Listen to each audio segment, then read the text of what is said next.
এরা কারা? এরা কি আসলে ইসলামের বেশি বেশি দরদি আমাদের চেয়ে?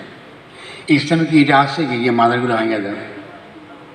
আপনি মাজার সম্পর্কে সমালোচনা করতে পারেন, আপনি ফতোয়া দিতে পারেন, আপনি নিন্দা করতে পারেন, না এটা আমাদের ইসলামের মধ্যে নাই, বলতে পারেন, কোনো অসুবিধা নেই। কিন্তু আপনাকে তো ফতোয়া বাস্তবায়িত করবার অধিকার ইসলাম আপনাকে দেয় নাই। যদি না দিয়ে থাকে আপনি কে ভাঙতেছেন এখন? আপনি নিশ্চয়ই দিল্লির এজেন্ট, আর কি হতে পারে? আপনি নিশ্চয়ই কোনো না কোনো এই পুরনো যে আওয়ামী লীগকে আমি উৎখাত করেছি, সে ক্ষমতা আসতে চায় বলে আপনাকে দিয়ে এই কাজগুলো করছে। আর কি যুক্তি? আর তো কোনো যুক্তি নাই। কারণ মাজার তো এই দেশে আমাদের সবচেয়ে প্রাজ্ঞ যারা আলেমরা আছেন তারা সমালোচনা করেছেন।